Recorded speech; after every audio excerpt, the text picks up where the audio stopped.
Hey there, OCD family community. You want to know what's so cool?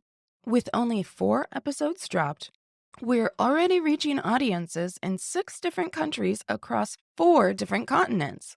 I mean, that's amazing. The reach of our international family covers North America, Europe, Asia, and Australia. And within North America, we have 3 different countries dishing up some OCD family goodness, one of those being Canada.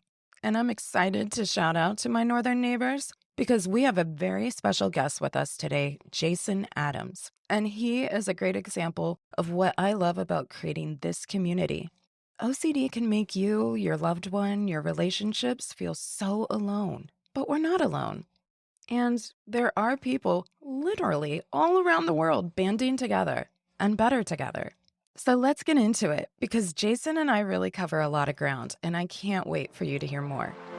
I'm Nicole Morris, licensed marriage and family therapist and mental health correspondent. And let me be the first to say, welcome to the family, the OCD family, that is. I am here to create a community of support for family members, spouses, partners, parents, adult children, as there may be adult words, and chosen family of OCD sufferers and their community. I've had over 22 years of experience in the mental health field, but please note that this information does not qualify or substitute as a diagnostic evaluation, therapy, or treatment, and it is presented on an as-is basis. Please follow up with a qualified mental health provider in your area regarding concerns for yourself or loved ones. Thank you for joining us today. Now, let's get started. Thank you for joining us today on the OCD Family Podcast. We have a wonderful guest today. His name is Jason Adams. He is a dad of twins, and he made it here today. So bravo, Jason. Yeah, we got nap time to get this done. So let's get. No, I'm just kidding. I'm kidding. But No, you're kidding, but it's real. The struggle is real because I've been there, not with twins, but I've been there with 3 kids myself. Jason is a teacher, he's a writer, a musician, and he is living with OCD. And so we are just very privileged to hear his story today. And Jason, would you like to tell us a little bit about yourself? Oh, sure. Gosh, where should we start? Well, and for anyone listening, my boys are with mom in the other room there. They're not by themselves. Don't worry. I haven't left them for sleep and then sat on the computer. But I anyways, yes. Jason, I wouldn't judge you if you did. I think as a Oh, no, parent, it's I'm all like, good. no, they're down. We're good. Oh yeah. No, we're getting some relaxing time, and this is really nice for me too. So yeah, thanks so much for having me on here. Yeah, I'll cut to a couple of quick details. I'm from Ontario, Canada, and I'm a teacher and musician up here. But in 2019, I became the father of twin boys. They're now 3 years old, and they were born lovely and happy and healthy, and they still are. So we're very, very lucky and fortunate that way. And mental health is something that has always been a personal interest. And I would say something that I've studied from a curiosity perspective. I would call it like attempted self-study, but never anything super formal. But then in 2019, shortly after my boys were born, I just started experiencing major spikes in intrusive thoughts and obsessions. And I can use those concrete definitions now, but at the time I really had no idea what those things were. And it was an interesting time because we had brought our boys home, and as every new parent knows, you get into sleep deprivation, you get into routines, you get into trying to make everything work, and it's normal to be a little overtired and for things to be a bit hectic around the house. But I was very, very quickly bottoming out with intrusive thoughts about harm coming to my boys, about all kinds of different things, which we'll get into a little bit later on. And eventually my wife and I sat down and kind of said, something's up. We don't know exactly what. And I made the decision to go to a really good psychologist. And so about 3 months later, we had arrived at a diagnosis and a treatment plan. But what I found during that time was that most of the resources I was looking at were excellent from the perspective of learning about OCD, learning about OCD treatment. But as a parent, and especially a new parent, I was frustrated with a couple of things. I didn't know how to apply some of the cognitive behavioral therapy and exposure response with prevention therapy exercises in my life as a parent. Some of the literature was just taking too long to get through with the amount of time and energy that I had. And I was also frustrated with the pace of progress because my boys had needs and my family had needs, and I wanted to make sure I could meet them.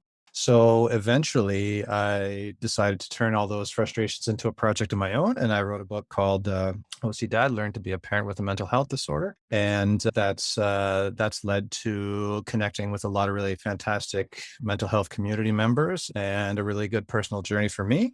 And through all those travels, we've crossed paths. So here we are. Yeah. Yeah. Well, thank you so much for being a guest today. And I really look forward to the conversation that we're going to create around mental health, about resources and how to access those even within our own, cognitive and emotional capacity. Because you're right, when you have a child, I can only imagine with twins, when you have a newborn, you really are catapulted, especially with the first addition of children to the home. It's like, "You're gonna let me leave with these people?" Like, everybody is like, you're not you don't have an instruction manual exactly on, No. how to work with the kids going home, and I can only imagine if you started having some really scary, intrusive thoughts, just how debilitating that could be. So, in just thinking back, do you have a memory of kind of what your first whoa, like, in hindsight, it was OCD, but like you said at the time, had that first kind of experience of having intrusive thoughts around the boy's birth? So I'll give you a two-part answer to that because one of the kind of fascinating and surprising aspects of learning about OCD was the amount of flashbacks from even from childhood that I was getting that I could now look at and say, "Oh gosh, that was an intrusive thought. That was an obsession." My first memory, honestly, goes as far back as when I was in grade 6. So where I'm from, that'd be like 11 years old. Yeah. And I laugh about it now, but like I can still remember in grade 6, like, that tends to be the time, and I've seen this as a teacher, where hormones start going and kids start learning about swear words and all kinds of other things, and Right. I can remember being around friends and everybody starts swearing, and of course, I would swear wanting to fit in, but then I remember having this feeling that I had to go and pray for forgiveness off in the corner, and I would sneak off on the way to class and go do that, and then kinda go back to class because things didn't feel right otherwise, and I'm really not even what I would call an especially religious person in the traditional sense, but that was a very distinct feeling. And at the time, it just seemed normal because I thought, well, I swore and swearing's not a good thing to do. So if I just ask for an apology for it, then that'll be great. Kind of the world will be righted again. And at the time, it didn't seem like anything abnormal to me. But I think that the experience of having kids puts additional stress and tiredness in your life, sometimes to the point where you bottom out in one of those areas that might be a little where you might be a little less stable, or maybe you just haven't explored yet. And that was certainly the case for me. My first noticeable intrusive thoughts with my boys were two things, actually. One was I was constantly picturing them falling from a height. I often tell people, if you think back to, like, if you've ever seen Lord of the Rings and there's those scenes where Frodo is like falling backwards away from the Oh, camera yeah. and you can see him kind of want, I Yeah. was picturing that happening to my boys all the time, to the point where I wouldn't take them on balconies of any kind because the thoughts were just too powerful. And I was worried that somehow or another it was just going to happen. It wasn't going to be me throwing them off. I mean, and people that I've talked to since discussing those details, there are people who have intrusive thoughts like that. Yeah. Very fortunately for me, that wasn't the case. But then the other one was around water. As soon as we had them around water, I had all kinds of thoughts of just drowning, choking, you name it. And the key with those was that, I would talk to my brother-in-law, for example, who has two kids that are around the same age as our boys. And he would say to me, well, yeah, like, I don't want my kids to fall from heights. I don't want them to drown. Like, is this, what's the big deal, in a way, like not in a callous way. He was just Yeah. actually asking, like, kind of, so I don't understand why this is bothering you so much. And I said, well, I can't sleep because of them. Yeah. Like, I can't turn this off. It's like a flashing highlight reel from a horror movie kind of thing, and I Yeah. can't turn it off. And so that really sparked the whole process of, like, this is not typical. This is Yeah. more than typical. I need to learn more about this. So really those 2 stick out. Yeah. Yeah. And that makes a really good point because OCD can take thoughts that would be intrusive, scary for anyone, and it amplifies them into excess. And so, like you said, and I would imagine you may have even had some nightmares about that if you were not able to shut it off, or do you remember? Oh, yeah, well, and it was funny the first couple of times, but then the next dozen times weren't so funny. Like, I would wake up, convinced that something was happening, and my wife would kinda reach up and, like, put her hand on my shoulder, so I'd wake up, "Ah, we gotta get," and then she'd kinda just, "Hey, it's okay. They're fine. They're fine. They're fine," and kinda settle me back down, and I remember that being a very surprising, shocking thing too. Yeah, it's quite pervasive. Yeah.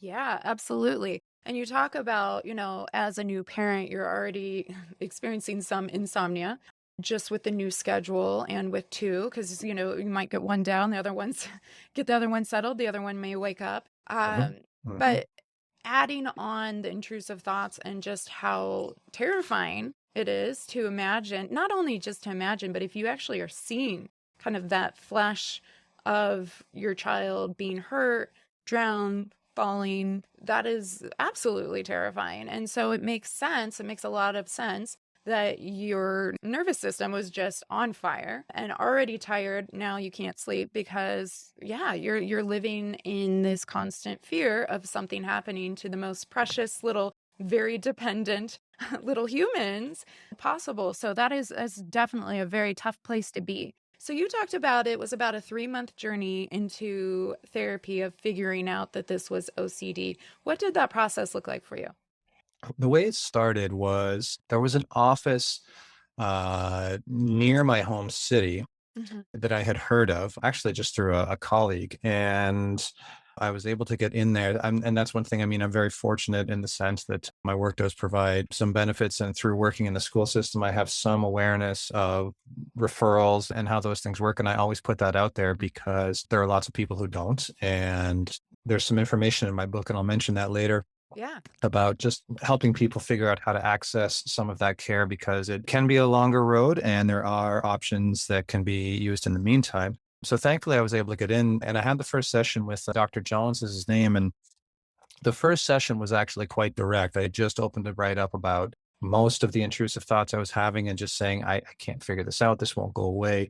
My self-esteem is in the trash. I have no energy. I don't know what's going on. And he just kind of nodded. And then he picked up a post-it and wrote something down. And he said, okay, go buy this book and then come back in a couple weeks and we'll talk about it. I was like, what book? And the book was Overcoming OCD by Dr. Jonathan Abramowitz. Yeah. So that I highly recommend that if anybody is listening and is looking for a good starting guide, Yes. ideally with the help of a therapist. But at first I kind of went, what are you talking about, OCD? I only knew as much as anybody would have known about OCD at that point. And that's one of the reasons why we had mentioned earlier, can I trace back to some intrusive thoughts that I had as a younger person? Well, I can do that all the way through my 20s. But even in my 20s, I just sort of figured, well, I'm a little quirky. Maybe I'm a little off. And, there's a lot out there about people get very, very upset about like OCD is not an adjective and saying I'm a little bit OCD or this is piquing my OCD. I mean, I don't like those stereotypes either. And it's important that they get corrected. But the thing is, I can empathize with them a little bit in the sense that that's where I was too. Right. That's where I was pre-diagnosis. And so I don't scorn people for that. I just make sure that they're kind of gently corrected on it. And so then over the next couple of months, it was a process of learning about the diagnosis, accepting it, and processing some emotions around it too. It was partially relief. I remember writing in the margins of the book, "Oh my gosh, this is me!" So Yeah. finally, like there's a name for this. Somebody's actually studied it. It's common. I'm not broken. Yeah. Those types of things. But then there was also a lot of, and again, over that first few months, there was a lot of like, how did it take this long? Oh my gosh, there actually is something that I need to do here. This is something I'm going to have to manage. And so there's all those mixed emotions, more positive than negative. But after those first 3 months, we were then full on into like a CBT and ERP treatment program. So first 3 months of just kind of getting to know everything, processing all the emotions around it. And then within those first 3 months, right off into a steady treatment program. Yeah. Okay. And Dr. Bromowitz is great. He has a lot of books out and he's even written on OCD in the family system. And Mhm. he is a great resource. I'm glad that was helpful. I can only imagine though, because my kids are a bit older at this point. But if somebody hands me a book and says, hey, go read this. Okay. In all my free time, I'll do that. I imagine in all your free time, it was probably hard to get through the density of this book and yet also really exhilarating in the sense of, wait a minute, I'm not alone. And this does describe me. And holy cow, just having that epiphany of going through it. So I think that that would both be very helpful and difficult to try and go through a book at that time where you're not sleeping, you're constantly barraged by these intrusive thoughts, and the boys are very needy, and your wife is going to need your help too, because even with one, your hands are full, let alone with twins. Yeah, it's Again, very, very double-sided that way. It absolutely was demanding, and people ask about, how did you find time for it? For example, now in the first 6 weeks, honestly, I didn't find time, and I do mention that sometimes because, like, and again, you have 3 kids, the newborn stage is very all-encompassing, whether you have twins or not, and I mean, I know how intense twins were, but I know that 1 baby or 3 babies can be equally intense depending on the situation, so I always say to people, like, "Don't be too hard on yourself if you are just treading water for the first month or 2 because it's hard. But then eventually, like, we were lucky, my mother-in-law came to live with us for a couple months, so there were times where I was able to get away and know that each of the boys was covered, and that's a unique advantage that we had. But then once we were on our own and in just general day-to-day life, I'm very frank with people about, yeah, like, some things dropped off the radar for a little while. Leisure time, TV time, even some mornings I'd wake up a little bit early, and it was absolutely exhausting. But the other thing is that I really, really wanted to know more and get better because I could see that it was having an impact on my family life and on me and on my wife. I mean, my wife was recovering from delivering twins and Right. nursing full time, Right. and she was on broken sleep because I wasn't waking up for every single feeding. As a twin parent, I woke up for quite a few because both had to be fed at the same time sometimes. But all those things, so those were all motivators. So yes, definitely stressful getting that done. But at the same time, when I started to see a path forward and saw something that really resonated with me, then it made a difference. It made a difference. Ultimately, we put the time in. I mean, I still give credit to my wife all the time. It was hard on her during that time. And I can't sugarcoat that. I would say that she did more of the evening cleanup. She had some weekend days where I'd be away for an hour or 2 getting these things done. It was a necessary strain and a helpful one long term, but definitely a strain. So yeah, all those things put together. Yeah. And can I ask, did you go back to work, or did it happen to be around kind of a school time break for you, or were you like back into teaching pretty quickly after the twins were born? Well, we had our boys on July 5th, and my school year, the summer break is generally about June 30th to September 1st. So we did have some time at home, which was good. And then once the school year started, it was a matter of booking appointments around the school day. And my family, both on my side and my wife's side, were super helpful with coverage and things like that. So yeah, absolutely some added stressors and not the ones that we thought we were going to be managing. Sure. But yeah, so a mixture of fortunate and unfortunate timing there. Right. Well, and then that's, what, 5, 6 months before COVID really hits the world by storm. Yes. So Yep. that is, you get adjusted to the new normal, and then absolutely everything goes down the drain Mhm. in terms Oh, of yeah. going into the shutdowns, which I'm sure had a huge impact as well, because now were you working in a school setting, and then that transition to remote work, and you're constantly there with the kids, your wife, maybe did you say your mother or your mother-in-law that had My come? mother-in-law lived with us for the first couple months, and then we would have family stopping by, but then when COVID hit, nobody came by. Right. Right. Yeah, yeah, we had a few different jokes with that.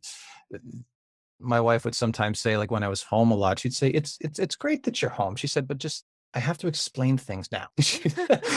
She would say, like, "It's helpful, but sometimes it's nice not to have to explain things. So I love both. I don't want you to think like I want you to leave or something." But she goes, "There are times where you can just let me handle things a little bit." I was like, "Okay, okay, I Yeah. get that, no problem." Yeah. And then during COVID, and I imagine like a lot of families, like, we were very fortunate in the sense that, like, I didn't lose work. I was able to work from home. But my wife, absolutely, between me being in my therapy treatments just went digital or over the phone. Sure. But me being in treatment, the boys being young, not being able to go anywhere, I really credit her for how hard she worked and how resilient she was during all those times because it wasn't easy. Yeah. Right. Well, and it wasn't easy under the best of circumstances No, for no, it wasn't easy for anyone. anyone. Nope. So Absolutely. add on new parent, add on not being able to get some space. Sometimes when you're constantly seeing your kids and you're having intrusive thoughts about your kids, then it's Yeah. like a constant trigger in a way, even though when you're apart, that can also be triggering and the what ifs. But yeah, I mean, going through COVID, who could have expected it to be the cluster that it was? Mhm. Yeah, I would imagine that just put a little bit of gasoline on the fire in terms of trying to work all those pieces out. It did. And I often tell people, like, so for me, there were sort of the impacts of OCD in terms of how I approached my family, and then in terms of the ones that affected me sort of internally. And the main effect on me internally, I would say, was actually energy levels. And what I mean by that is lost sleep from intrusive thoughts, kind of highlight reels of intrusive thoughts and obsessions, sometimes from compulsions to try and mitigate those. One of the ones that I tell people, for example, is putting my boys down to bed. I had 3 different checks of their breathing that I had to do 3 times Mhm. each. So I would, and again, it's one of those things where most new parents will tell you, yeah, I hold my hand in front of my kid's mouth, or I put my hand on their chest to feel their chest rising and falling. And what I found though was that if one of those was done incorrectly, even if I left the room, I would risk waking them up to go in and do it again because Right. I couldn't fall asleep. I could not settle until the next day when I had proof that they were still alive. Right. And it was that severe, and it's that severity and the impact on day-to-day life that is one of the defining characteristics. And over time, that just gets exhausting. And then the other thing is Oh, that yeah. if you're going through the day fighting more compulsions and obsessions, that drains you of your mental energy. So you end up having less for your partner and your kids or whoever it is that you live with. And then in terms of how I approached my boys, it was just a lot of rigid thinking in terms of their care.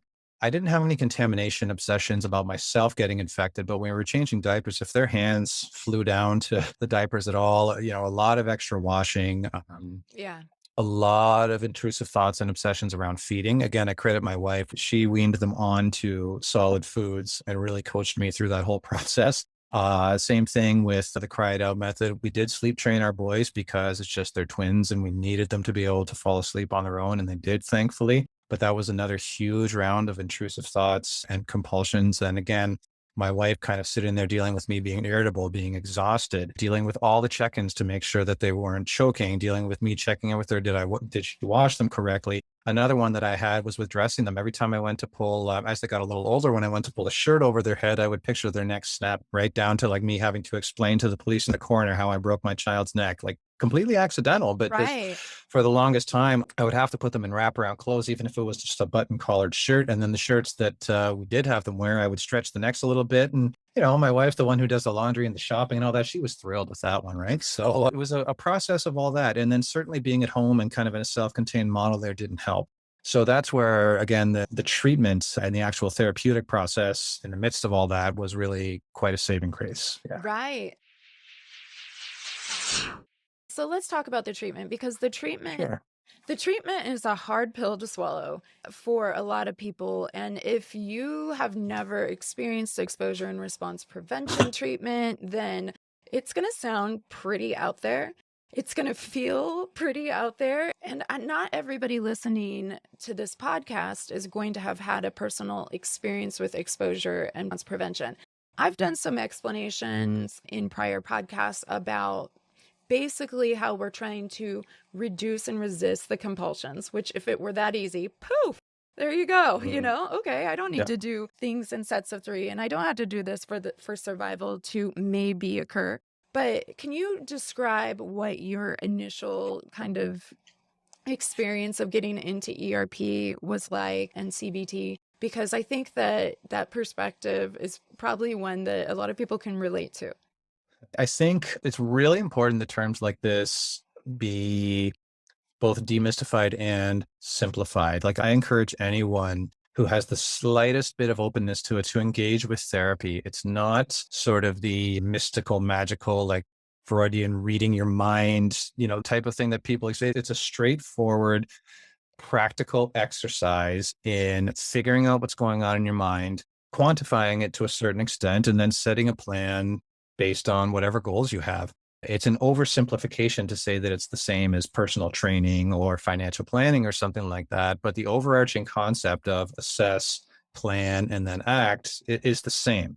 And so for me, for ERP, the way I always explain that to people is you find whatever that trigger is. So let's say it's contamination, for example. You find whatever that trigger is, and you list every version of that trigger that triggers you, for want of a better term. So it could be touching a doorknob in a shopping mall. It could be using a public toilet. It could be washing your hands in a public sink. It could be cleaning the bathroom in your own house. It could be touching a light switch that another family member has touched. And then you rank those by how uncomfortable they make you.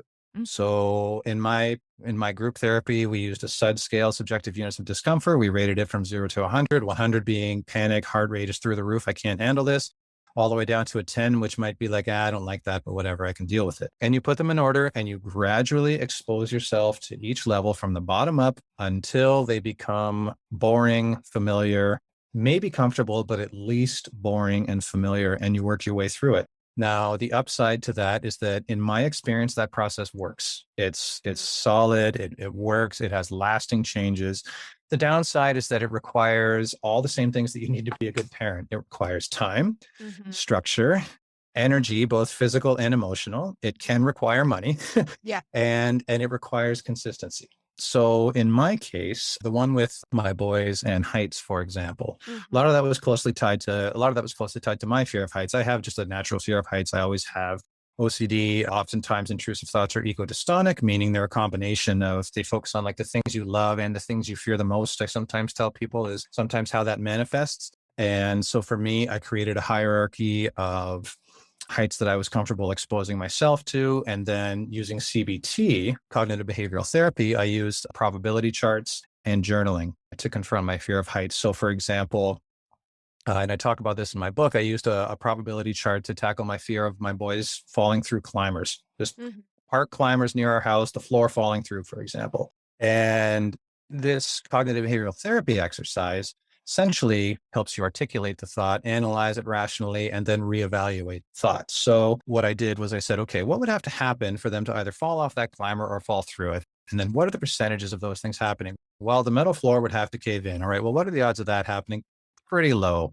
That Mhm. climber's pretty new. We're going to call that a 2 to 5% chance. I'd have to leave them on the climber unsupervised at 18 months old. What are the chances of that? Well, zero, because my wife and I are not going to leave them unsupervised on a climber. And you go through it Right. that way, and then you say, okay, there's actually a really low probability. So how should I readjust my reaction? Right. So Mhm. between those two things, between those two types of processes, a lot of intrusive thoughts and obsessions, they dull. They end up with a lot less sting, and they get to a point where I had this little mantra for myself of like, all right, how does my brain work? I know how my brain works with this. And it got to the point where I could kind of hear it like a car alarm in the background. You know, you're in your house and you hear someone's car going, "Arr, arr." Sure. You're like, all right, yeah, it could be a robber, but it's very likely that someone just hit their panic button and then it goes away.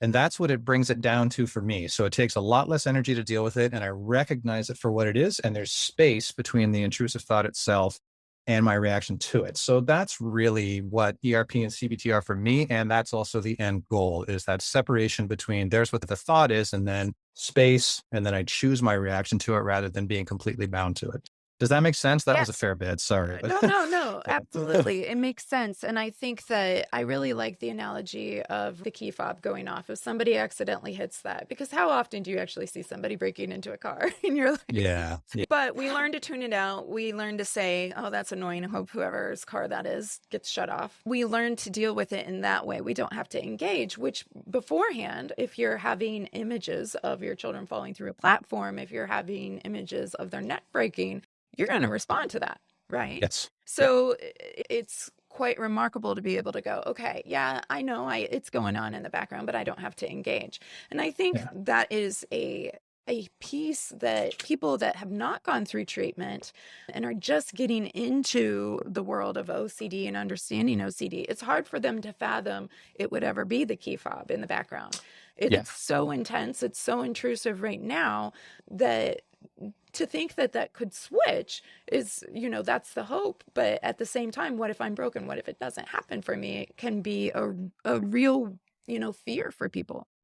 And I would add that when it comes to parenting and kid focused obsessions and compulsions, there's part of you that feels like they're completely justified because what parent isn't going to be cautious about their kid's safety? What parent wants their child to get sick? What parent wants their child to get sick? So you also have this part of you going like, which of this is just parenting Right. and the normal anxieties of being a parent? And again, I'm sure you've heard people say before, lots of people talk about, I had my first kid, I was washing everything, I was patting everything in my house. I was super cautious. Oh, I yeah. worried about everything. And then my second and third kids come around and I go, Yeah. I've been through this once. I can relax a little bit more. Well, that's the result of experience and thinking a bit more rationally now that the process is a little bit more familiar.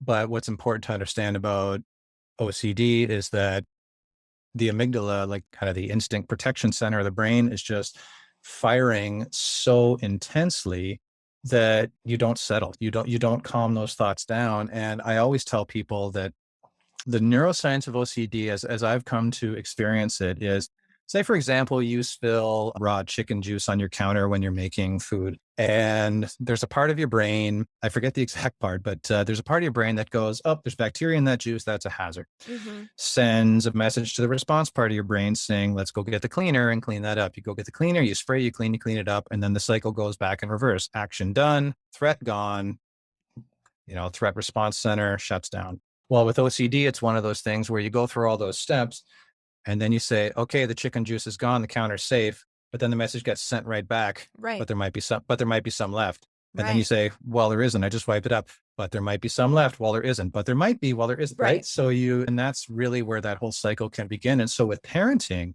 you have the added element of, well, I'm just being a protective dad. Well, no, you're being a little bit irrational. Well, no, I'm being a protective dad. This could happen. Well, it's not actually that possible. Yes, it is very possible. And you know, Yeah. if I'm going to be the guy that lets that happen to my kid, there's that added element. And that takes a little bit more working through as well, which again is why I wanted to take the time to put that all into writing in this book, is because I didn't find any of that out there. I didn't find any of those discussions. And I really just had to process that on my own, and talking to my wife about it too. She was super helpful, but we also had that element of like, she was frustrated by all of this and she was often exhausted. And so I didn't always feel comfortable putting it all on her to try and talk through this with me.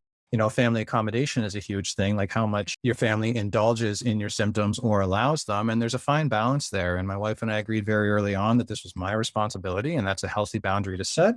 And so those things took time and a lot of journaling and a lot of sort of mind and soul searching, because yeah, that telling the difference between healthy parenting and OCD symptoms is difficult. It's very difficult. It is difficult to draw the line of, what is, like you said, normal anxiety, whether it's about your children, whether it's about, did I do something morally wrong or make a mistake by the cursing, even, way back in the day. Mm. It can be hard to differentiate. Oh yeah, well, I know I made a mistake, or this could be interpreted this way. So it starts off so subtle and snowballs with OCD. But something that I tend to kind of reflect on is OCD tends to sink its tentacles into anything that really matters in your life. So you have Yeah. these new Yeah. precious babes, and I can see some pictures on the wall behind you. I'm assuming that's of these kiddos, but it's so hard.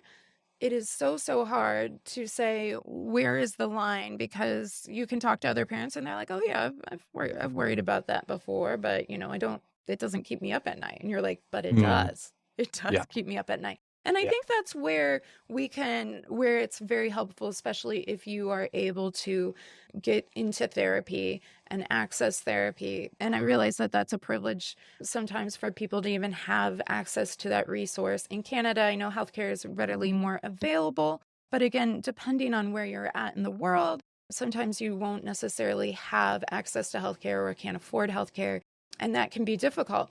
But yes, having a professional be able to help parse out where that line is between healthy anxiety and I can give it information and it can kind of go down, and that distressing in excess, obsessive compulsive anxiety where it just continues to loop in that feedback loop like you were describing. Mhm. I think the help of a neutral, objective source is so important with that. One of the things that my therapist really helped me to do is analyze and quantify even just the level of harm that some of my obsessions and compulsions were causing. And that's one thing that therapy really does, is it helps you gauge severity and it helps you define severity. And in doing so, it helps you set goals. Like I just on the blog on my website there, I just put up a chart that I sort of, again, I take no credit for the content that's in it. I pulled the questions, various resources, and made it into sort of a fast track harm assessment for various intrusive thoughts. So this is the thought I'm having. How do I measure how it's actually impacting my day? And I wanted to be able to do that quickly so that I could decide what to do with these things. So I made a little fast track version of it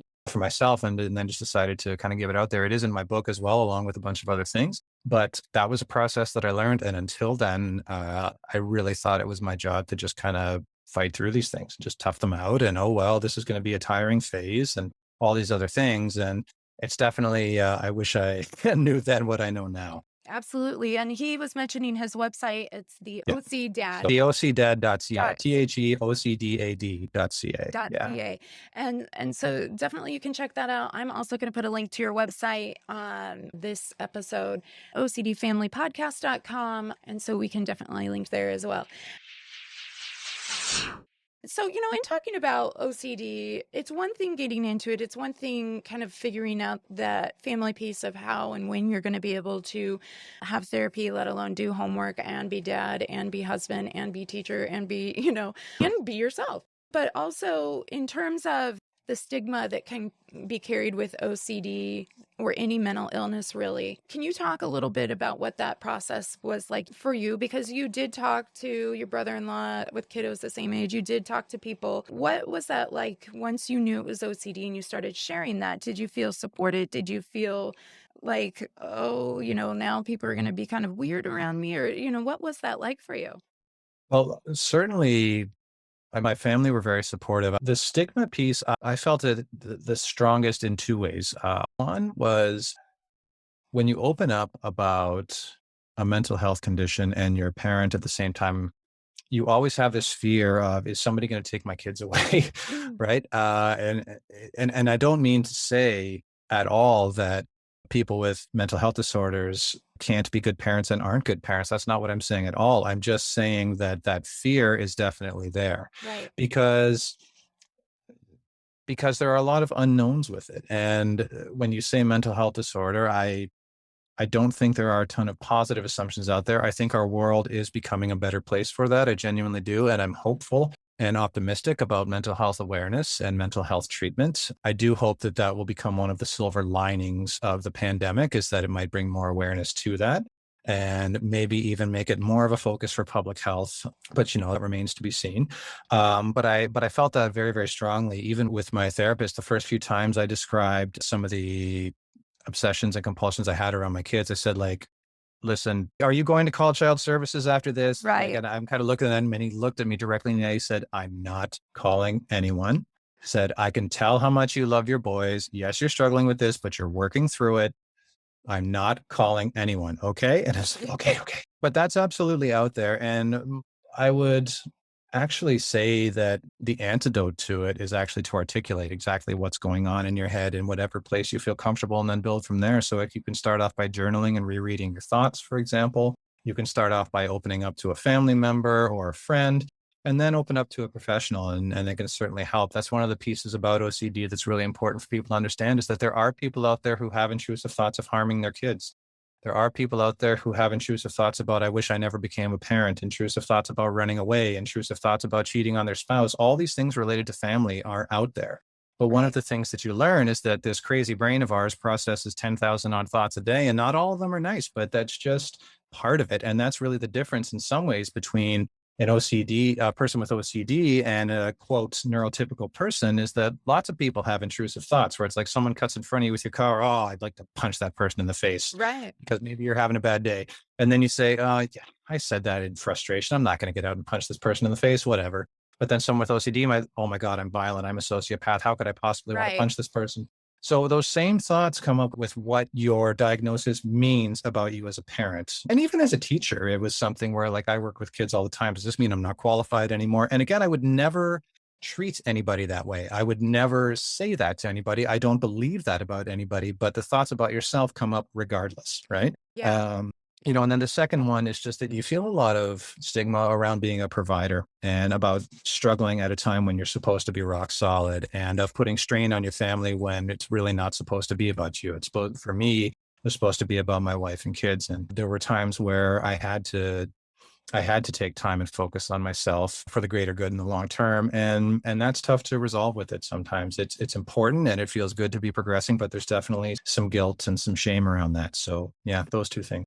Yeah, absolutely. I mean, there are as many thoughts as you can imagine. OCD can really spiral in any direction, but whether it's harm coming to your child from some outside, variable, or whether it's what if I did this and oh my gosh, the fact that I had this thought. what does that mean about me, and how OCD just loves to just kind of stretch that out and build it up into, if you don't do this, this, and this, then, you did that, or maybe you still did. You don't get that sense of relief that comes from being able to just say, oh, yeah, I was mad in the moment. And everybody gets thoughts like that sometimes. And it's really scary for people to put out loud, which, I was thinking about when you even talked about first going to your therapist. You said I was really direct and I just laid it all out there. And what I was thinking at the time, which I'm glad it kind of got re-triggered, because I do want to say this, it takes a lot of bravery and courage, because you are a little afraid. Like, what if they lock me up and throw away the key because I'm actually Yeah. something, you're putting out there and saying to another person, now they know. That feels really, really scary. And I think this is something a lot of parents, but a lot of people can feel in general, whether they're taking care of, say, their parents who are dependent upon them, or even within, their house setting, within their marriage, with their pets. It can look so many different ways. And they think, well, I must be this terrible person because I can see this, I can imagine this happening, I can feel it. And it is a very scary thing to verbalize out loud. That even writing it, as you said, and reading it over can be very triggering, but that is a great example of kind of an entry-level exposure to acknowledging that you had that thought, and you write it down and it's real. You say it and it's real. It feels real. And so being able to even build some stress tolerance with that can be very, very hard. And so really, I love what you said about articulating it, but also just even connecting with somebody else about it is very, very important, I think, because just realizing that you're not isolated and alone and the only person that's ever had this thought, but there's actually an entire community of humans. And honestly, every human's had an intrusive thought from one time to another. And so, it is really, really empowering when you realize, oh my word, it's not just me and I'm broken and my brain is broken, or I'm this malicious, terrible person and I'm going to watch these terrible things happen. Instead, you realize, oh, my brain is having an intrusive thought. And just like that beeper in the back, I hope that turns off soon. That's annoying. Is a very different way of engaging with the intrusive thought. So that's great. I also thought, in terms of the stigma, and I would imagine a lot of men or head of households can certainly be women as well, feel that sense of responsibility around being the protector, to being the security for everyone else. And so if you're feeling any kind of shakenness within that kind of firm rooting, then it's really hard when you feel like this doesn't just impact me. The whole family is underneath me. And what if? But I also I like to give this analogy to people, whether it's OCD or not. I always think of, when you get on the airplane, and if you're traveling with children, they say, in the event of an emergency, the oxygen mask will release. Always put on the oxygen mask for yourself before you help children or somebody that needs assistance next to you. And the reality is, because if we don't have that oxygen mask, we can't help. If we don't take care of ourselves, if we don't take the space, even though it can be hard to find, and we feel like, hey, I should have all this shit together, right? But if we don't put on our own oxygen mask, then our other people that are depending on us aren't going to be able to access that, because we do have to take care of ourselves. And I think that's a hard lesson for parents in general, but let alone if you're experiencing this kind of turmoil. It's like, I've got to do this. Like, the best chance for them having the best security is for me to be able to take that time and pour into myself. Well, I completely agree. Yeah, I agree 100%. I think it's important for people to know too that some of those things, like taking care of yourself, making a situation more manageable, certainly is and can be the therapeutic journey, but it can be smaller things. One example that I always like to point to, game show host, TV personality, Howie Mandel. Uh-huh. So he's well known. He's well documented his OCD for quite a while now. He wrote a book about it called "Here's the Deal, Don't Touch Me." And it's interesting. I never knew he had OCD for the longest time. But if you look back at, what was that one show that he had with the briefcases? Oh, I forget. Oh, Deal or No Deal. That's the one. Right. But if you watch, whenever the guest came on, he would always fist bump. He would never shake hands. And I remember that being, I learned that was like in the liner notes of anybody he worked with, like, do not shake my hand kind of thing. But one of the things that he talks about, because when I saw that, the reason I bring it up is because when I saw that, I wondered, okay, how do you change your kids' diapers then? And one thing he actually talks about in the book is that, it's not uncommon. People will wear surgical gloves when they do diaper changes. And It's this interesting little discussion because you might think like, that's really weird. You're going to put surgical gloves on. Mm. But then you think to yourself, well, but what's the big deal? That's an example of putting your oxygen mask on so that you can perform your parenting duties.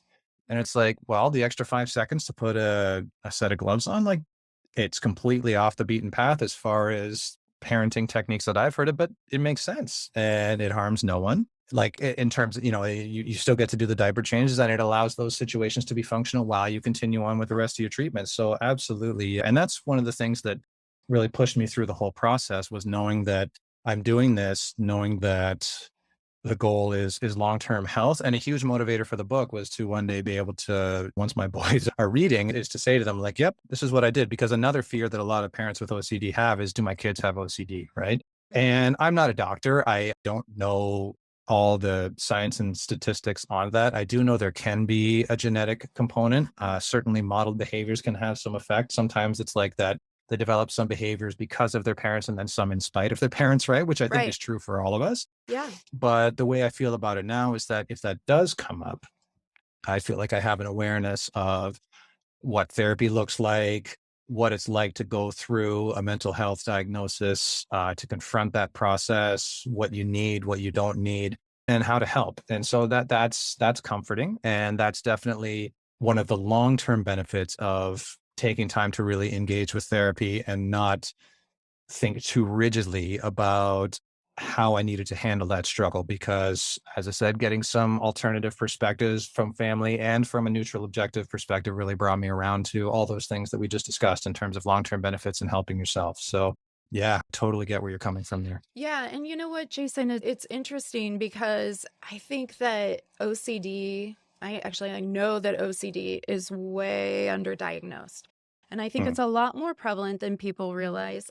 There's definitely, as with many mental illnesses and even other kinds of diseases, a genetic component that can happen as well.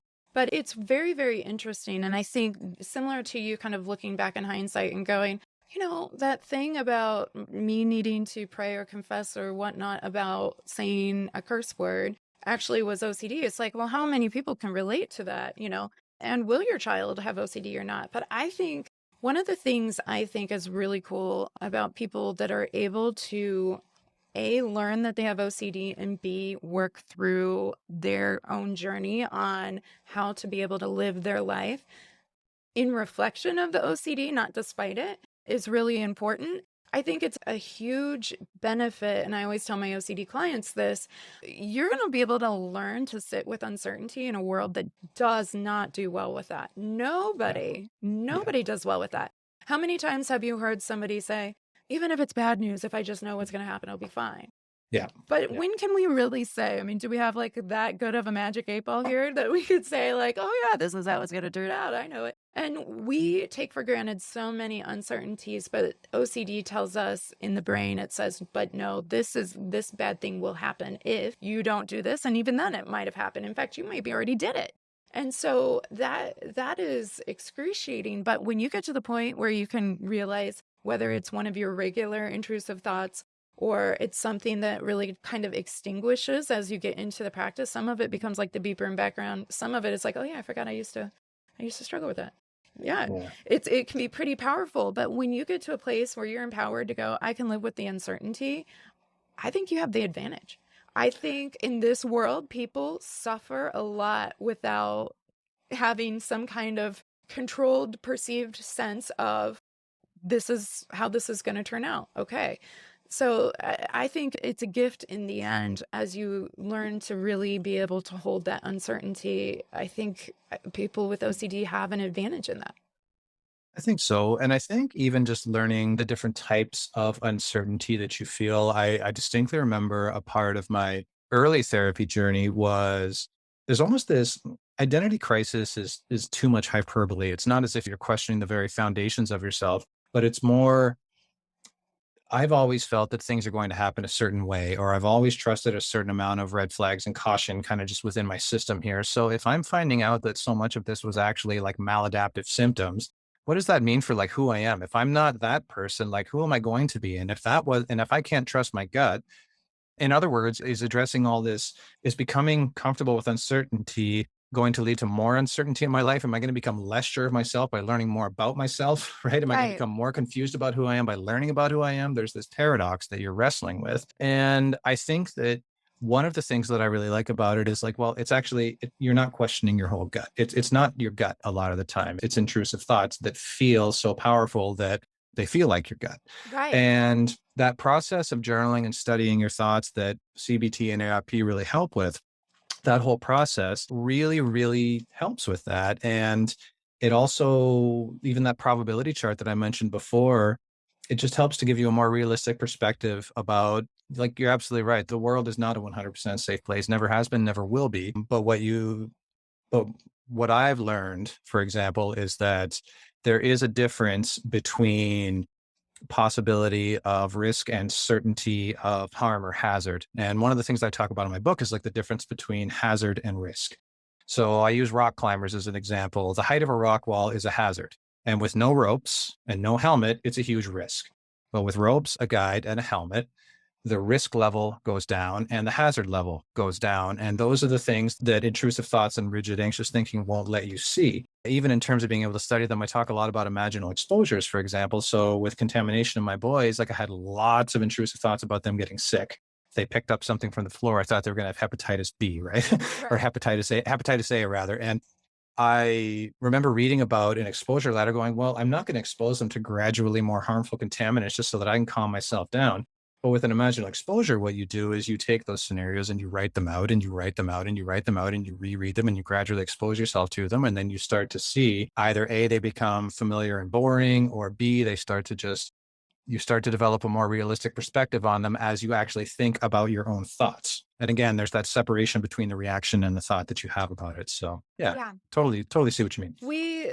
I love using imaginal exposures. Any of my clients listening will be like, oh, yeah, she does. I always feel excited when my clients really take the lead of that scripting and they kind of I pass the baton and they become the story creator of those different exposures. But something that I always find really empowering is when if you take something like contamination for your kiddos and we start doing an imaginal exposure of just thinking about how this is just going to go so terribly wrong. A lot of times my clients will at a certain point it gets sensational enough like this is how it's going to go, right? It gets sensational enough that they can't help but to laugh at it. And you're talking about their most precious Mhm. connected relationship and they're laughing at just kind of the audacity of what could happen in this imaginal exposure, and their Yeah. brain has a moment. And I always point it out to them saying how interesting that you could serve these compulsions 1,000 a million times over. How many times have you laughed about it when you were performing Mhm. the compulsion? And they haven't been able to laugh about it. It's torture. A lot of people, Yeah. that's a misconception around OCD. Like they really like to do this certain thing to make themselves feel better. And it's like, no, there's a lot of torture that comes in having to do the compulsions to feel any sense of maybe we'll survive this. But I always enjoy when my clients are able to just go, huh, yeah, that's probably going to happen. That's right. Or, we're going to go get AIDS today at the park and that'll be exciting. I always wondered when we get AIDS and it's today at 9:30. Yeah. So here we go. Yeah. Now we've solved that problem. It's pretty empowering to be able to take that. And I think imaginal exposures can be really powerful for that. You don't have to go actually give them hepatitis. You don't have to go, dive into those dangerous situations. Even just the mind is powerful, and even exposing yourself to that imaginal thought and script can be very helpful. Mhm. Yeah, thinking about thoughts as opposed to just thinking them is one way I like to put it, and it works for lots of things. And you do get to a humorous place with some of them, and it feels good when you get to that point. Magical thinking is another type of obsession that I dealt with. So thinking that this thought that I had caused this sports team to lose, or because I thought the wrong thing heading through this door at the shopping mall, I have to walk back through the door and neutralize that bad thought so that the universe is back in order. And eventually, I remember one friend kind of going like, that's some pretty amazing, like that's some pretty amazing psychological power you have there, eh? Change the entire world with your thoughts there, Professor X, like from all Yeah, this kind yeah. of thing. And you kind of like, all right, fine, fine. But yeah, so those are the points that you get to. And it's one of those things that in hindsight is a source of humor and of gratitude and of happiness now, like seeing where that journey has come. But and you mentioned it though, those early goings. I mean, I can remember writing out my first imaginal exposure. And I had learned about it in group therapy. So I went home and tackled my hardest one against the advice of my therapist. My therapist didn't tell me to do that, but I did. And I broke down crying. I broke down Yeah. crying as I was writing it out. But again, that was one of those things where it was a necessary step in the journey. And it was, again, well worth the time. It definitely takes some intention and some cooperative work among a family to really find the time and effort to do all that. Right. But the other thing that I tell people is that both in terms of time and money, the commitments that you make for things like that are not static. They do improve over time Mhm. and with effort. And again, in my experience, they did. I'm not trying to diminish anybody else's situation out there who's still struggling. And I don't want to give the impression that it's like a light switch, that we're talking a couple of years of process here for me, but I still tell people that there's absolutely hope and reason to do it because those things change. The amount of times I went to therapy, the amount of times I do exposures, the amount that I journal, all those things, they do get better. Right. And the ability to laugh is a nice effect later on. Yes, when you get to the point of laughing, it doesn't always happen in the beginning, right? But No. when you get to the point where it's kind of this transition point where you're like, wow, OCD is really losing some of its strength. Yes, And absolutely. that feels very, very empowering. Yeah, I think that's a really good point, and I think you outlined that in your book well about how you might have to invest more time in the beginning. You might have to invest more money in the beginning. You also point out, if you don't have money to invest there, what can you do? And you kind of go through a process of like, okay, what can I manage at this point, and writing that out and detailing that, which can be really helpful as well. It's very important. We would love it if it's a light switch, right? Like, if we go in, we do an exposure and, boom, we're better. And sometimes there are going to be certain themes or certain things that you're tackling that really have bothered you for a long time that will shift and take a different shape more quickly than you would anticipate, but other things will be a little more sticky. And so everybody's process is a little bit different, but getting into the therapy can be so, so helpful. The success rates towards improvement are just one of the highest in the mental health field, period. And so I think that's pretty powerful. I have clients that'll be like, I'm going to be the one person it doesn't work for, though. The fact that you're showing up and even verbalizing that, I mean, I think you're in a better lane for making some progress and movement forward in that journey. It's funny that you mentioned going to group therapy and going home and just tackling that hard-hitting first one, because we definitely, I think, from the therapist side, from our perspective, try to start low, go slow, because we don't want it to be such an overwhelming, like, launch into some of these bigger fears that you go, oh, there's no way in hell I'm ever going to be able to do this. And you Yeah. totally kind of retract out. But you're not the only person that I've ever talked to, certainly, that has said, no, that's the shit that's keeping me up at night. So I Yeah. went home and I started doing that. And it's very scary to go into that place. So after having that experience, breaking down in tears, was it hard to go back to therapy? Was it hard to go back or practice the exposure the next day, knowing what that experience was like? Or how was that for you after getting through that first really hard-hitting imaginal script? It was definitely kind of a loss in the like taking a loss in your Yeah. season sort of thing. It was definitely it was a couple of days before I re-engaged. And it didn't make me afraid of the process. Actually, what it did was I had quite a few like I hate my brain moments. I was like, why? Like there was definitely some despair there. I was like, I hate that I think like this. I hate that I just reacted like that. That feeling didn't last, thankfully. But again, I can't deny that it was there. And I think it's okay that it was. I was very fortunate. I had a really good therapy group, and I went back and articulated that the next week, and a lot of looks around at everybody of just like, "Yep, okay." Like, "Oh man, like, oh, that must have sucked." I was like, "Yeah, it really did," kind of thing. But then going back and talking through that made a really, really big difference. Mhm. And you mentioned like that wasn't my first exposure to OCD literature. It wasn't my first exposure to ERP ever. And because of that, I still had some positive input of this isn't all that it is. I Yeah. knew that I was tackling an intense one. So the fact that I fell on my face with it was very stressful, but not shocking per se. It was like, Yeah. oh, this, it was like, well, that didn't go well. This really is hard, isn't it? And ERP is hard. I don't think it would be sort of ethical or realistic to tell anyone that it's not. That's also what I learned to recognize as like that edge of discomfort there, like that's where the actual growth is happening here. I have to disrupt this. And the motivation of being there for my family was enough to push me through and get me back into that. And I often tell people, like, had people say like I can't bring myself to go to therapy yet. Maybe it's like my parents never talked about this. Like I grew up in a safe, open household, but lots of people don't. And it's like my parents never talked about this, or my community won't accept this, or my work won't accept this, or whatever it might be. Like I can't just go to a therapist. And I say to people, it's like, well, you don't have to dive headfirst into intensive one-on-one individual therapy. In my book, I think it's 10 different resources, and it's things that I think are maybe so obvious we don't even notice them. Public libraries have great resources that you can sign out. There's with the internet. I mean, as you know, the internet is a double-edged sword. Of Right. course, there's lots of good information out there. Right. Some of it is from people that genuinely want to help. Some of it is from people trying to sell things. It's a mix. But there are university hospitals that might have student trainings. There are telehealth services that will even do anonymous consultations. I mean, any entry points. I mean, on my website too, the OCDad.ca, I do have a resources section with some good just getting started things. You can order some of those books off Amazon and read them in the comfort of your own room if you're at all unsure of either how to get started or even of getting started in general. So yeah, it's with that therapeutic process, definitely some ups and downs, but those definitely boost resiliency in the long term as well. Yeah, it's a really great point. It's helpful to recognize that ERP it's tough, but living with the intrusive thoughts is Well, much harder, so much tougher, and it's much harder. relentless. It's relentless.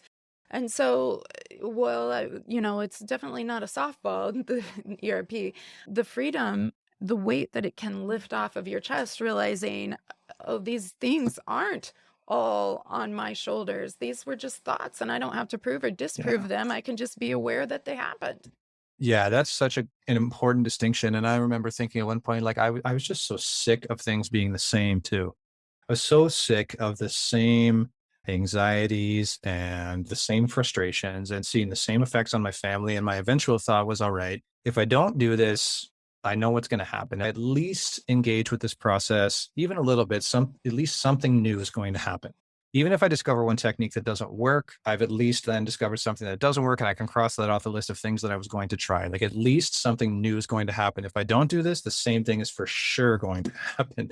Right. So yeah, it is. And that's a process again, like in the midst of it, sometimes you're going like, what is the point of all this? This is exhausting. And again, especially when it's putting strain on your family. But I can't speak for everybody's example, but I can certainly speak for mine that it is well worth it and it is possible for Yeah. sure. You've given us a lot of helpful perspective on what it's been like as a dad, and you've given your wife a lot of credit for her ability to weather the storm as well. Mm. But I wonder if you would be okay with speaking a little bit about how this, then, from a marriage perspective, because the OCD family community, we definitely have the interest in talking about parents and children and how that impacts the family, but also just in dating and in marriage and in relationship, because that OCD shows up. It does show up there. So, to the extent that you'd be comfortable, could you share a little bit about how that has played out? I know in the book that you talk a little bit about learning about relationship OCD, but can you talk and speak to that a little bit?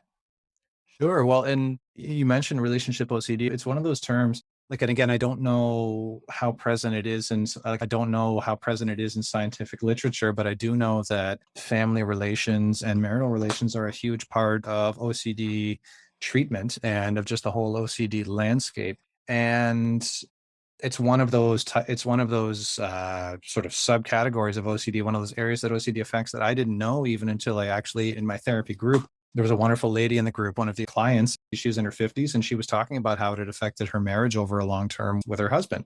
And I remember when she started talking, I was like, what? Wait, that's a thing? So it's like, it is a thing. And that was a huge revelation for me. So I do Mm. just share that in the hopes that it might have the same effect for somebody else. But in terms of how it affects things, yeah. So the first thing is there's confusion and strain when you are experiencing mental health symptoms that you can't explain and to a certain extent can't control. There's confusion and strain. I can remember having really tense reactions with my wife about even the way she was carrying one of our kids down the stairs. I didn't think it was stable and safe enough. We're not talking anything unsafe, by the way. she had him Right. like hooked in her arm or something, Yeah. but that didn't matter. Right. That didn't matter. And I went through this process where I'm kind of going, my intrusive thoughts and obsessions are flaring up about the step breaking or her dropping him because he squirmed or whatever it might be. But I'm also kind of going like, there's part of me going, this isn't rational. I can't criticize her for the way she's carrying the baby. And I'm going through this big process and I've got this look on my face and she would look at me and she'd go, there is energy like radiating off you right now. Like, what is going on? And I was like, it's fine. Just leave me alone. And she'd be like, I was just asking. Like, Yeah. sorry.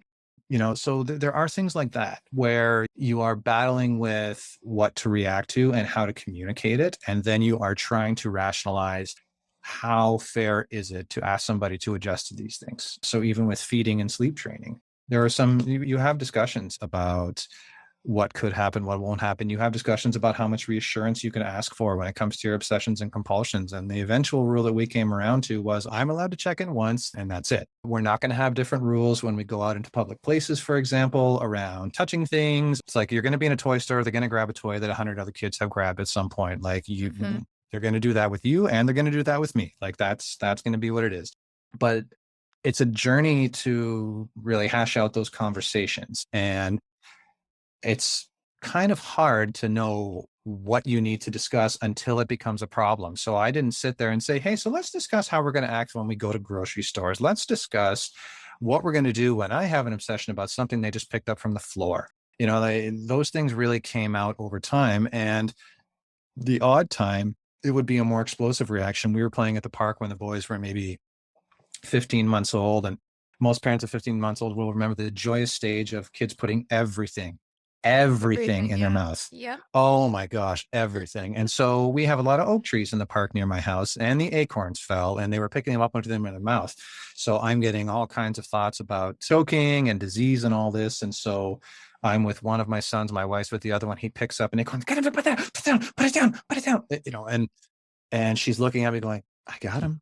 I am Mhm. 3 feet away from him. It's okay. So, that's the kind, and she would look at me being like, do you not trust me in this Right. situation? I've got it. Where's this reaction coming from? Now, the silver lining of all that is that once I started the therapeutic process and started learning more about myself and about OCD, we sat down and learned about that together.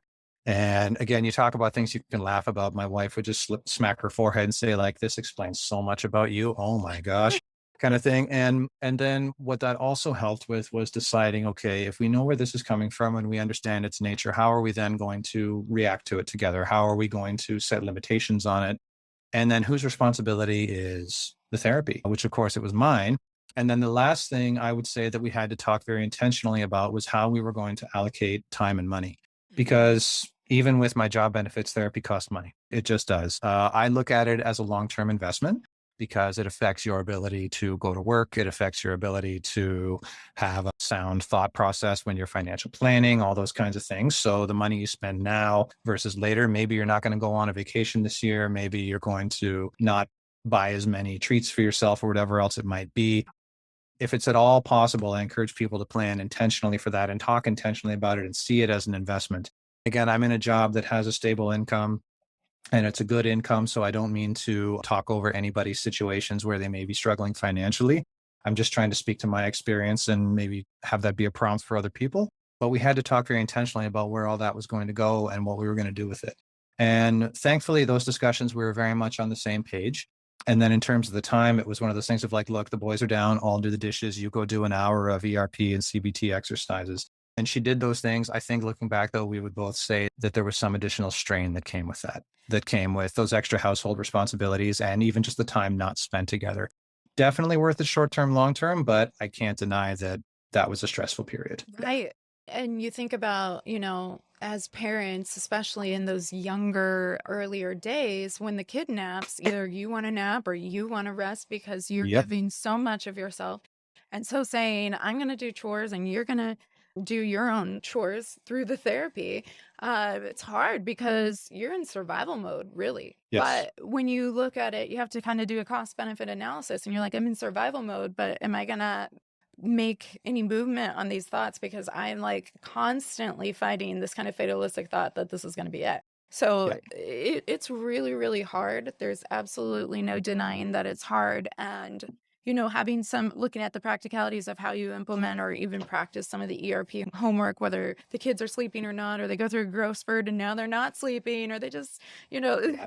they're reliable in their routine, and yet there's a little bit of a wild card that And then also, it changes. Oh yeah, yeah. then it Yeah. changes. Yeah, just when you get it down, you're like, yeah, I got this, and it changes on you, and you're like, great. So yeah, I mean, those practicalities of being able to implement some of the practice of the ERP homework at home, especially during like the shutdown where you guys aren't getting space from each Yeah. other through the, huge chunk of times through COVID. So yeah, that can be really, really hard. Yeah. It absolutely can be. And again, I just look back on it now, and if people ask about it, I generally say like just approach with intention, Mhm. discuss how things are going and even plans that you're going to make over a period of time, not even necessarily with a set intention. I don't think it's healthy, for example, like my OCD to be the topic of every conversation we have. And I think it's also important that in some of those conversations, even if you develop phrases of like, one of my obsessions is spiraling right now, I actually just need a minute and be able to express that clearly. Like, that's okay. And then as things start to become clearer and improve, having some expectation of what is and is not tolerable from a family perspective is important as well. And it's not the worst thing for family members to nudge, not push or yell or berate, because, and my wife never did that. I'm not implying that, Right. but it's important and I think sometimes necessary to have that nudge not to stay in maladaptive patterns. Yeah. And when you love and care for somebody, it can be very easy not to want to push them out of their comfort zones and sometimes just take some of that suffering away. But again, we've talked about it a few times, short term, long term, the early suffering is important in a lot of ways. So it adds another dynamic to a marriage or to any relationship, really. Again, I'm very, very grateful that we made it through that. And I think that now, if I had to characterize relationship OCD for me, and again, I tell people this because I think it's important to hear, it's easy to get intrusive thoughts about what an argument means, or it's easy to get intrusive thoughts about just the longevity of your relationship. And like, I'm not saying that I've doubted my relationship with my wife, but I have definitely had some times where we're debating over something or we have an argument and it can be, well, what does this mean? What are the long term implications of this? What does this really mean? Is she really saying this? Is she really saying that? And she once Right. said to me, like, I can't argue with you when half the argument is in your head. Yeah. You know, Yeah. she said, if you articulate it, then we can talk. It's no problem, but you have to articulate you, even if it means writing it out and then coming back with what you want to say after that. So that was one of those kind of pressure make diamond situations, right? And again, a big part of it too is that everybody will make adjustments, and it's okay to expect that of a partner too, to say that like, this is what I'm going through and this is what I need from you in terms of support. It's just important that it's a two-way street, because I Right. definitely communicated to my wife in terms of what I need and how that works for me, and she did as well. So Yeah. I do not think we have it down perfect yet. I still have half the argument in my head sometimes. I still have intrusive thoughts that I will sometimes spin on and then express later. We are not perfect with it by any means, but there's definitely awareness and a willingness to talk, and that goes a long way. Yeah. Yeah. And that's the beauty. It doesn't have to be perfect. OCD demands perfection. OCD demands delivery of the compulsions and the assurance, but realizing you don't have to be perfect in that, and that is hard. As a recovering perfectionist myself, I can say it's hard, but there's a lot of beauty and freedom in realizing that you don't have to be perfect within that. So Yes. if you were to go talk to yourself, Jason, back when the twins were born and say, if I could tell you one thing, like one thing would wrap it up, but if I could tell you something and speak into this situation that you're experiencing now, what would you say to yourself? I would say don't think so rigidly about any aspect of parenting or OCD. That's really what I would say. And the reason I say that is I had that first couple months of just trying to tough things out. And I was a very rigid thinker in terms of this is how other people are going to react to me. Never mind that I didn't even test that theory, Right. but also like I'm a provider. I have to tough through this. Or even if I'm going to get help, this is the way I'm going to get help. This is the way I have to deal with it. This is who Uh-huh. I'm going to tell. And even in terms of how that played into my expectations of parenting and being able to roll with the uncertainty of it and accepting a certain loss of control in my life, a healthy loss of control, but certainly a loss of control. a rigid thinker about all those things, largely based in anxiety. And it never came from, I've never doubted even for a second how much I care for my family, but it definitely, those early times were hard. And I wasn't happy at some of those times at a time when you really feel like you're supposed to be happy. But I was even rigidly thinking about that. And it was a source of frustration of like, I'm exhausted. I'm not happy. I don't love every second of this. That's a problem. I should be happy right now. Yeah. So I would just say, ease up on the rigid thinking and talk to folks who will help you learn how to do that. Hmm. Because there's nothing more frustrating to somebody with an anxiety disorder, any mental disorder, than hearing things like, well, don't let it bother you. Just learn not to do it. Right. Just calm down. It's like nobody has ever calmed down by being told to calm down. Right. Right. So, all those things were forms of rigid thinking. Yeah. They really were. And I think looking back, if I could have accepted that, hey, this is something that's happening right now. We're a family. We're going to support each other with this. And this actually is really, really hard raising twins, and that's okay. And yes, I'm experiencing significant intrusive thoughts and compulsions, but I'm not. You think of any number of ways that it could be worse, and then you're not so hard on yourself. A really good analogy that I like, or example rather, is you ask yourself, okay, what are the ways that my mental health and my behavior could improve? But then also, what are the number of ways that it could be worse, right? Generally speaking, the ways that it could be worse are going to be much, much, much longer. And I didn't have any of those thought processes. I was just too rigid of a thinker during those early days.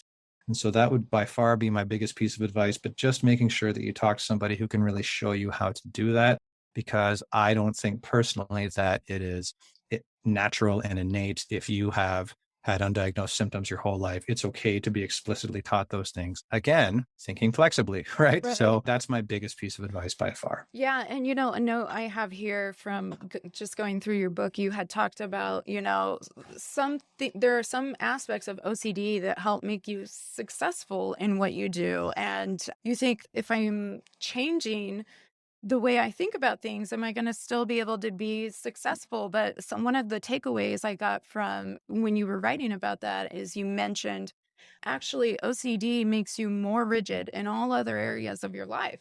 And so, really being able to go into that flexibility, which can feel very scary, very vulnerable, but also very freeing once you get some of that mental flexibility around how you don't have to change everything about who you are. You're actually going to gain a lot more by not being as rigid in all these other areas of your life.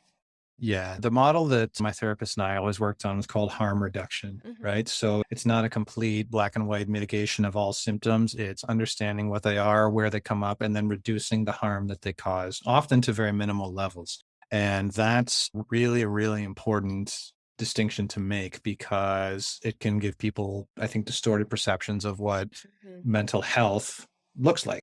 Yeah. And I often tell people, like, therapy didn't alter my core being right down to the fundamentals of who I am. I haven't changed jobs. I'm still largely the same person in lots of ways, but I absolutely have a different perspective on my mental health, on the nature of my thoughts, and on how to manage them. And that affects the way that I manage other conflicts and all those concerns that I had about, if I'm not this person, who am I going to be? Am I going to lose my creativity? Am I going to lose this? Am I going to lose my attention to detail? No. No, no, no, no, no. If anything, I've actually just freed up a fair bit of mental energy for other things because I'm not stuck in that all the time. So yeah, and that's again why I go back to confront rigid thinking, ideally with help. And yeah, that's what I hope the book and this wonderful conversation will do too. Yeah, absolutely. So the book is called OCDad: Learning to Be a Parent with a Mental Health Disorder. It's Yes. available on Amazon. I noticed on your website you even have some support small businesses, some bookstores that are selling the book. Is that right? Yeah, that's right. So, yep, it's on most major book providers. So it's on like Chapters Indigo, Amazon. I always tell, if you're looking for the quick digital option and you want to order it online, Amazon, Canada, US, UK, it's all there. It's on Barnes and Noble, Google Books, Apple Books, Kobo, all that kind of thing. Great. I live in the Greater Toronto area in Ontario, so there's a wonderful bookstore in Burlington, Ontario called Different Drummer, and then another one called King West Books in Hamilton. They're both excellent if you live in those areas, but if you don't, it is available online. And I always tell people, like, whatever format works, whether it's the blog that helps, the OCD resources page. If buying a book is what makes the difference, then that's fantastic. And there's a lot of those things in there that we talked about. And I also go through lot more of my obsessions and compulsions that I had, I categorized them into sort of what I called sort of my family specific categories so that they get explored a little more in depth. And then I give examples of the actual exercises that I used and the content that I actually put into them. So again, I'm not a therapist myself, but I do give, kind of word for word as best I can, all the therapeutic techniques that I used and the content that I put into them to hopefully, again, just be a spark for somebody else's healing. So Yeah. yeah, that's out there if anybody is interested. Yeah, And you can absolutely. also find me on Twitter and Instagram too, by the way. So at Real OCDad, and links to the site and my blog and conversations like this and that kind of thing. That's all up there too. That's great. That's great. And, I think it's like you said earlier, articulating what's going on, connecting with other people. You mentioned doing some group therapy, also your own individual therapy. Those are huge pieces in recognizing that you're not alone. And Mhm. I'm sure that there are people out there listening to this going, oh my, I can relate so much to what he's saying. So thank you for sharing your voice in this capacity as well, because I think it's really hard to sometimes pinpoint, wow, in hindsight, I can see that was OCD, but I just thought that was me. And I thought that was just something about me and maybe some of my insecurities or whatnot. And realizing, oh, actually, I have a neurological feedback loop that's happening. And I'm not this bad person. I'm not my thoughts don't define who I am. And that's pretty powerful. So I really appreciate you taking the time. Intrusive thoughts. I always end each episode with having an intrusive thoughts segment, my little something that people can take with them. Is there a little application or something that you could recommend somebody could do here now, regardless of what resources they have access to, that they could kind of practice on their own to kind of apply some pieces from what we've discussed today? You mean just like a useful Yeah, exercise or yeah, an action people can take? perfect. I always say write out thoughts, the good, bad, and the ugly word for word. It doesn't have to be like Dear Diary type journaling things. I always tell people all you need is either a computer or a pencil and paper. Write out your thoughts. Write out the ones that are distressing you. Write out the ones you're unsure about. Put them away for a couple days and read them again, and then gauge your reactions to them.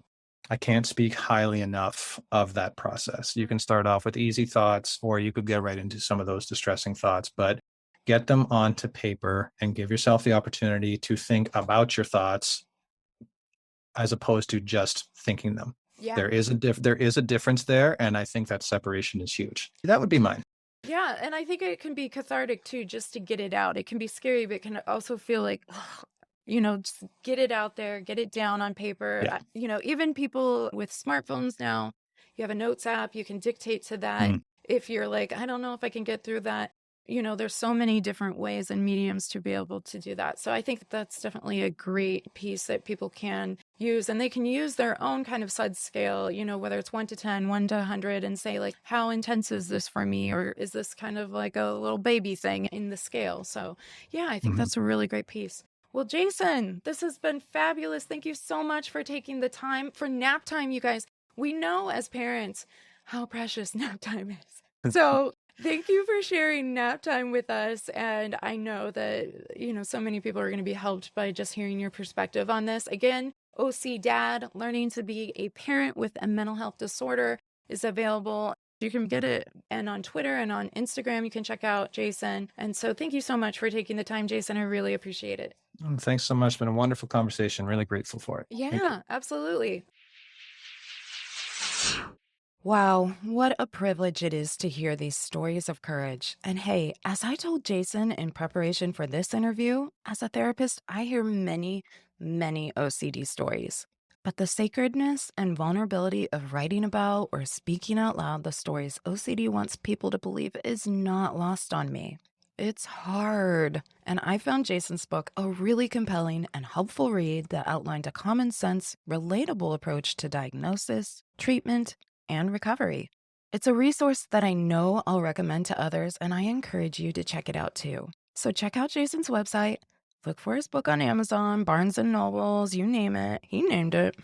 And enjoy, because our protagonist is real, and he's fighting, and he's winning. We're winning. Thank you for joining me and our OCD family community. If you enjoyed what you heard today, please like and subscribe to the OCD Family Podcast wherever you enjoy your podcasts. Did you find this content helpful? Please consider leaving a review. The more people that know they're not alone, the better. For more information regarding today's podcast, please visit OCDFamilyPodcast.com and remember to join the email list while you're there. It will provide you with the most up-to-date information, resources, and the down low on the family chatter. Oh yeah, nothing says family like OCDad dropping by the pad. That's right, I went there. And you can too at OCDFamilyPodcast.com.